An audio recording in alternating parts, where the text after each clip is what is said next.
O elogio, mais uma vez, Jair Bolsonaro não gosta muito, tá? Não elogia alguém, Juliana, Larissa não elogia alguém, porque dependendo pode ser que o ex-presidente não goste. O que aconteceu dessa vez? O elogio feito pelo deputado federal Ricardo Barros, do PP, ao plano de estímulo industrial, que foi anunciado pelo governo federal esses dias, Ricardo Barros elogiou e isso incomodou o ex-presidente Bolsonaro. A apuração é do Gustavo Uribe, hein? Lógico que é assunto para as nossas analistas. Juliana Lopes, nós vimos inicialmente Valdemar Costa Neto fazendo um elogio a Lula e deu ruim. Agora, Ricardo Barros, a um projeto do governo. Estava até separando aqui na matéria do Gustavo Uribe, ele diz que esse plano de financiamento que foi anunciado ontem é uma ótima iniciativa do governo federal e, mais uma vez, irritou ali os aliados e o próprio ex-presidente Jair Bolsonaro. O que acontece ali dentro do PL? Uma divisão histórica sobre quem está apoiando, está ali ao lado dos ideais de Jair Bolsonaro, quem é mais moderado. Essa ala ali que é mais próxima do ex-presidente se incomoda com qualquer assunto que diz respeito ao governo do presidente Lula, né? Porque é uma ala ali mais radical de oposição ao governo atual e há uma ala mais moderada que afirma que tudo é política e as coisas podem ser discutidas. Dessa ala faz parte o presidente do PL, Valdemar Costa Neto. Agora, o que disse Jair Bolsonaro nessa apuração aqui do Gustavo Uribe é que também essa fala de Ricardo Barros, que a gente lembra já foi ministro ali de Jair Bolsonaro, pode prejudicá-lo até numa eventual entrada ali para o governo, pensando que existe um processo que está sendo discutido de cassação do mandato de Sérgio Moro. E aí abriria uma vaga no Senado Federal se ele for de fato cassado e pode ser que Ricardo Barros seja candidato para essa vaga. O PL está discutindo ainda esse assunto se essa cassação se confirmar.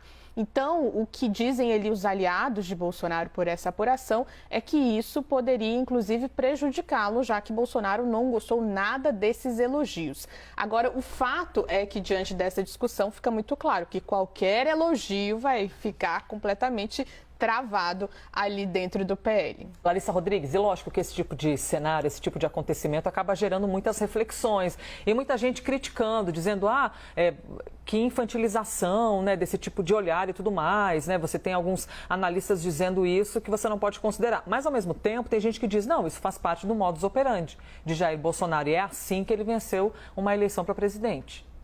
E não é surpresa, né, Bolsonaro agir dessa maneira. É claro que quando a gente para racionalizar, até para trazer essa análise para quem está em casa, é como se você não pudesse falar a palavra Lula. Você pode falar aquele outro ali, aquele ex-presidiário, ele adora falar, né, aquele ex-presidiário, mas a palavra Lula tem que ser banida do vocabulário. Só que existe uma coisa de quem está no governo, ou melhor, quem está em algum cargo, que precisa, querendo ou não, dialogar. E é isso que é esperado da política, inclusive, né? Por exemplo, como que você vai falar para um deputado federal que precisa, querendo ou não, ter encontros com o presidente da República, que você não pode nem sequer citar o nome de Lula? Ou como que o PL, enquanto partido mais... esse lado, né? A Juliana explicava pra gente quantos lados tem, mas esse partido do lado mais pensando pragmaticamente falando, não vai também fazer um comentário sobre o governo do atual presidente para não contrariar o ex-presidente.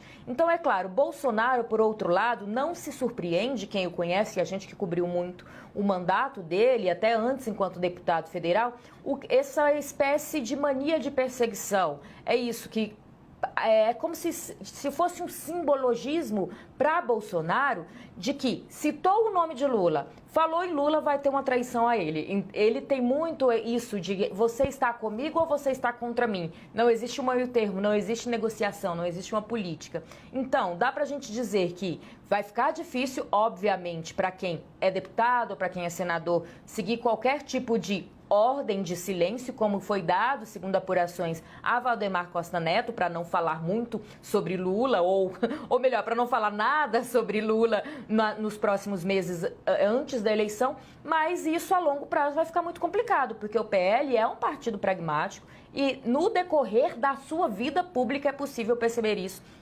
quando a gente, em especial, se refere ali às atitudes do presidente do partido.